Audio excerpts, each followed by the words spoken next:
Da noite para o dia, produtos que estavam esquecidos nos estoques das farmácias se esgotaram. E matéria publicada no portal do ICTQ mostrou a comercialização de medicamentos que compõem o chamado kit Covid. Subiu exponencialmente no Brasil em 2020, com destaque para a ivermectina, que saltou 557%, e a hidroxicloroquina com 110% em relação ao ano de 2019.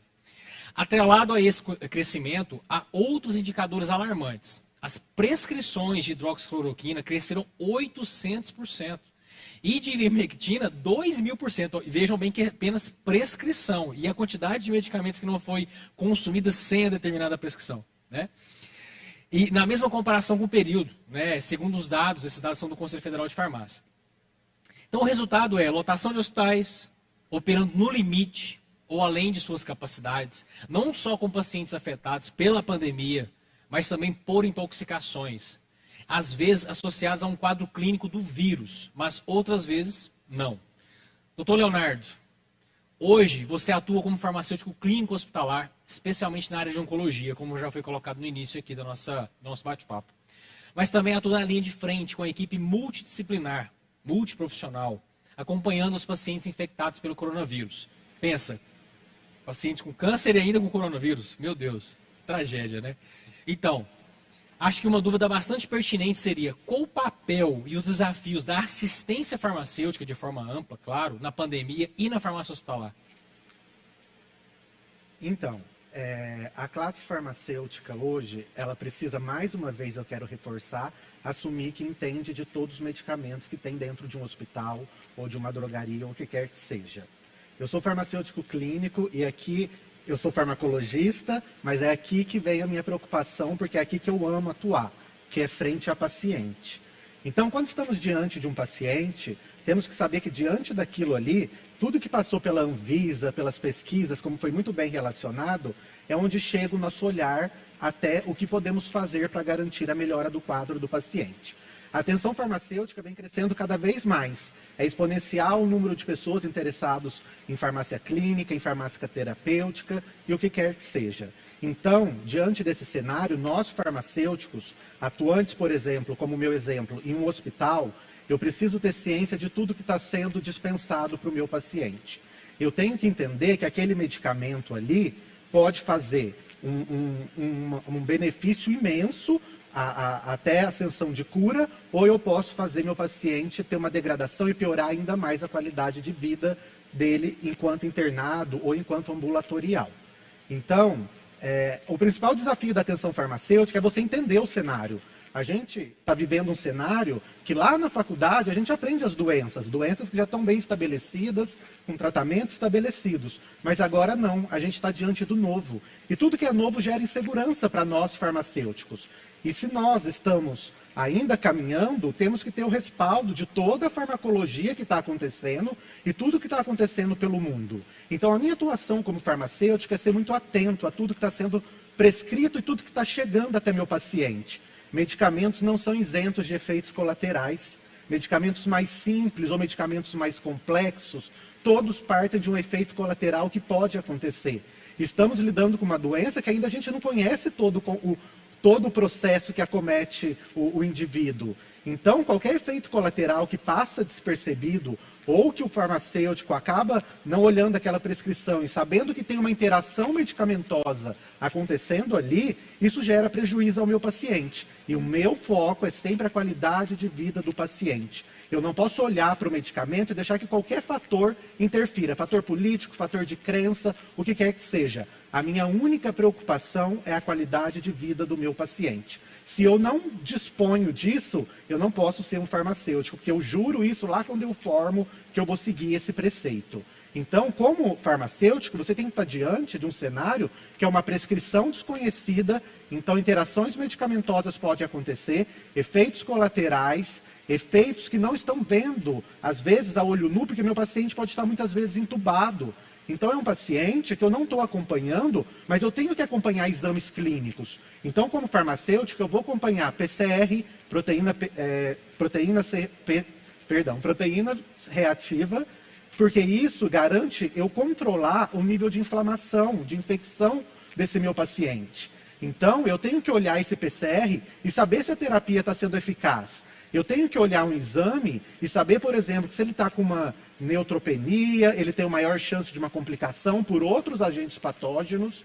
Então, isso parte do farmacêutico. A gente não é dispensador de medicamento. A gente tem que assumir a postura de cadeia, de líder de cadeia medicamentosa e farmacoterapia.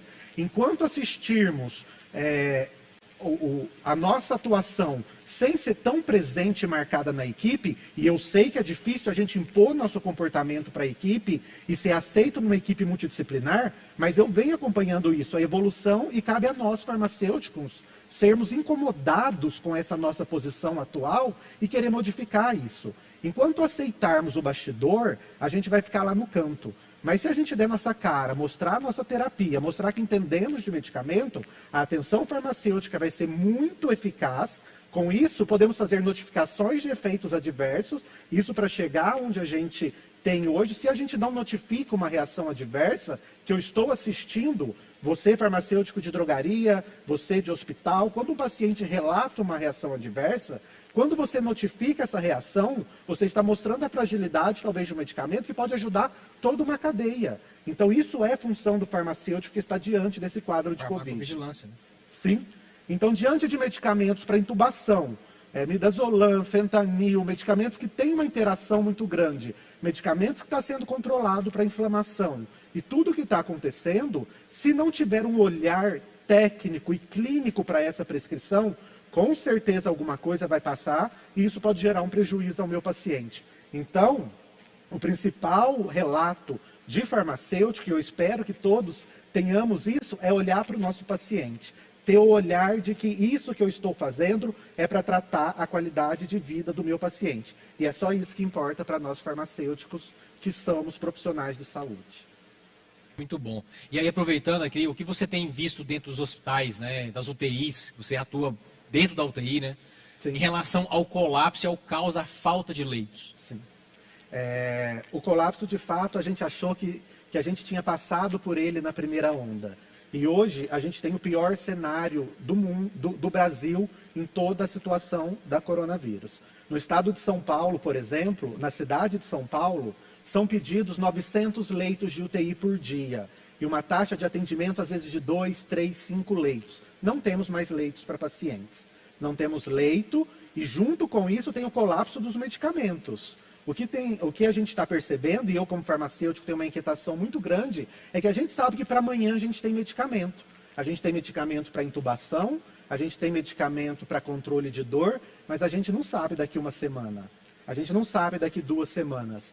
As empresas que fabricam medicamentos, elas não estão dando conta de abastecer todo o estoque. Então a gente tem um colapso hospitalar, um colapso medicamentoso, e a gente está assistindo esse cenário sem muito o que fazer.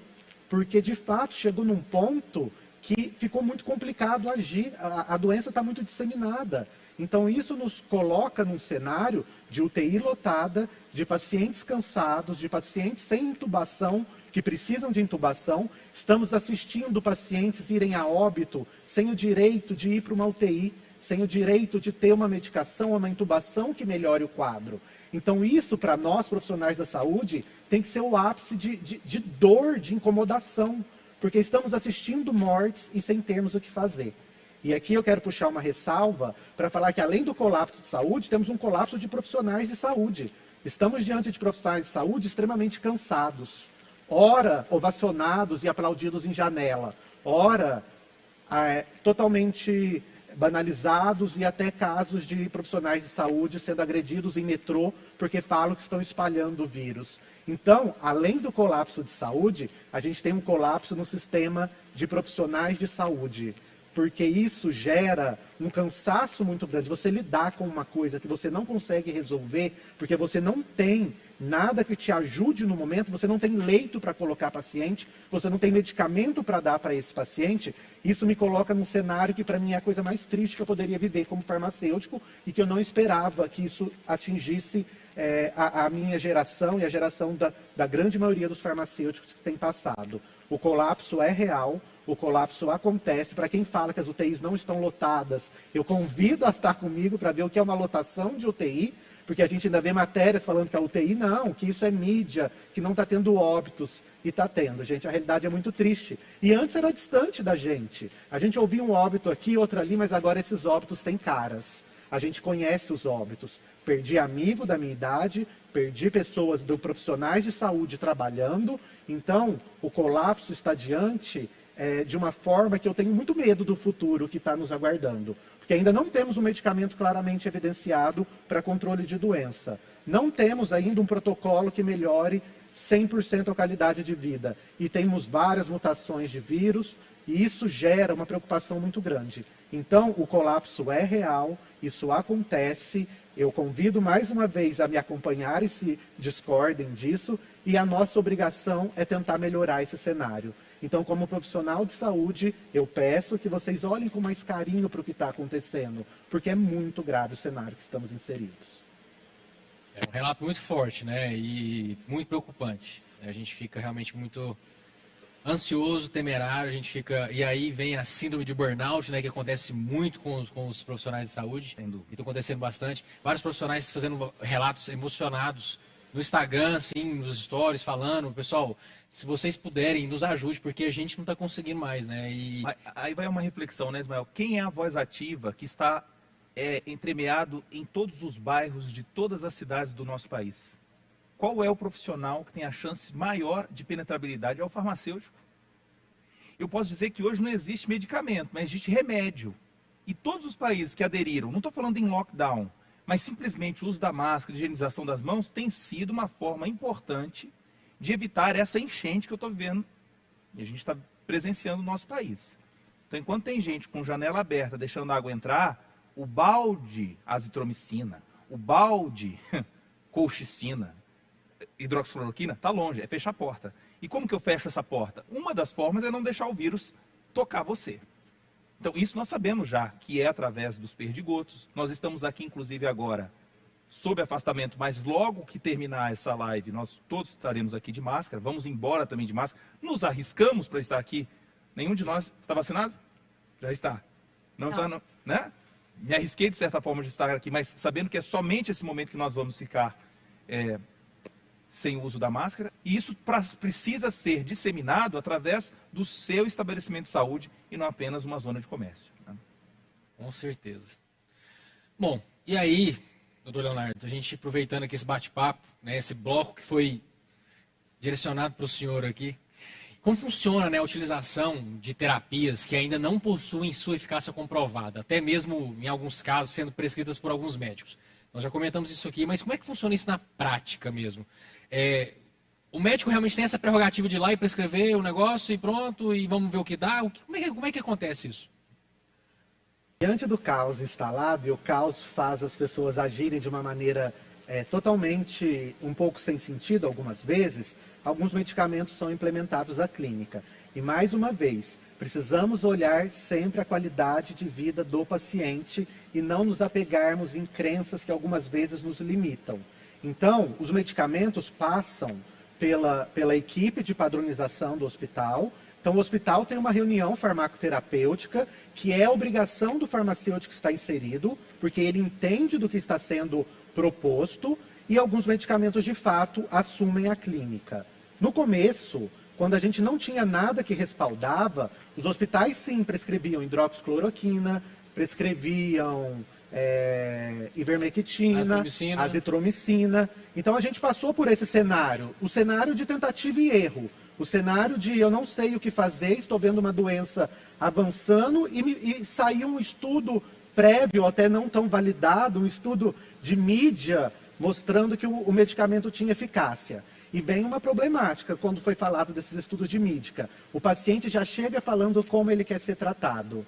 E isso nos coloca numa posição um pouco difícil, porque não é o benefício às vezes para ele, mas ele está ciente do que ele quer ser tratado, ele sabe o que ele vai tomar, e se você dá qualquer opinião contrária, ele não aceita. Então a gente está num cenário que a medicina parece que está lidando contra alguma coisa que não é científico. Não é o que a Anvisa determinou, não é o que as pesquisas determinaram, e a gente está diante desse cenário de pacientes que entendem de terapia porque foram informados por alguém. Então, os médicos, sim, fizeram prescrição e aí veio naquela balança novamente de o que faz bem. Se isso faz melhor para o paciente do que mal, eu vou aderir à minha clínica. Mas nenhuma terapia que eu presenciei chegou ao fato de falar, não, de fato, isso aqui eu percebo que foi melhor para a vida do paciente do que em nível tóxico ou de efeito colateral. Isso eu não passei. Talvez eu percebi um efeito um pouco melhor no tocilizumab, que é um anticorpo monoclonal da Roche. Só que a grande complicação, ele age em interleucina 6, que é uma citocina, na cadeia de citocina muito inflamatória, que gera complicações, mas não age no processo de infecção viral. Isso é uma tentativa de diminuir a tempestade de citocinas que está presente. Então a gente teve um resultado, mas não tão tendencioso. E aí eu vou apelar para onde eu atuo, que é o SUS, que é a minha paixão e é no que eu defendo. Não tem como você propor tocilizumab para o SUS. Isso é um cenário totalmente inatingível. Não adianta a gente acreditar que isso vai ser disponibilizado. Se a gente está tendo falta de morfina, se a gente está tendo falta de fentanil, imagina um medicamento que custa seus 10, 11 mil reais. Então isso é uma atitude um pouco longe. Óbvio que resolveria um pouco se tivesse uma resposta expressiva, que não foi o que a gente viu também, uma resposta que valesse a pena, mas ele não tem tanto efeito colateral, então a clínica decidiu tentar um pouco. Mas também a gente observou que isso não acontecia com tanta frequência. Então o cenário atual é que a gente não tem um medicamento milagroso e que vá curar o paciente. Aí vem a dúvida, vocês usam antibióticos no hospital para paciente com Covid? Claro que usamos, quando ele tem uma infecção que foi comprovada por alguma bactéria.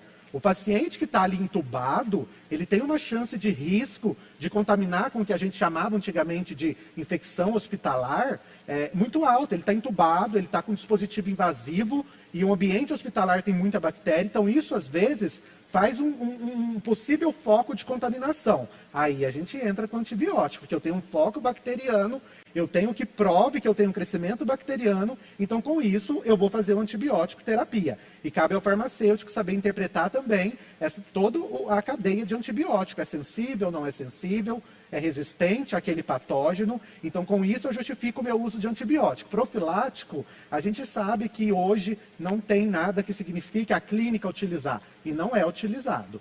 A gente tem pacientes que são nefropatas, que são presentes, que acabam se beneficiando talvez de algum tratamento com uma hemodiálise, que tem um filtro de interleucina, algumas hemodiálises específicas. Você não pode colocar todos os pacientes em hemodiálise para garantir o benefício da sintomatologia do Covid nos nossos pacientes. Então, diante do cenário de clínica hoje, a gente não tem um medicamento que a gente possa tomar à mão. A gente faz uso de corticoide para diminuir a inflamação, para diminuir algumas coisas que acontecem. A gente usa talvez uma hidrocortisona, mas isso em caso que tem clínica específica para isso. Eu não estou utilizando o medicamento porque eu acho que isso vai melhorar o quadro do meu paciente.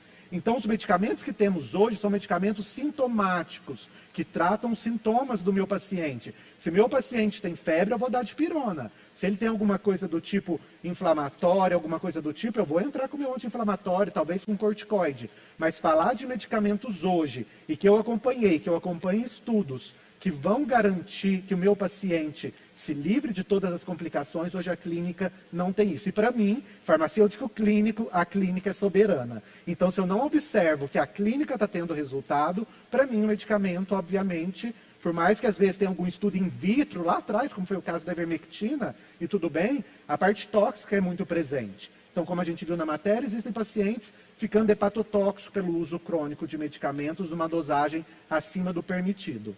Então, nós farmacêuticos precisamos, lá dentro do hospital, ter uma análise de uso racional de medicamentos. É para isso que estamos inseridos e para isso que entendemos de farmacoterapia.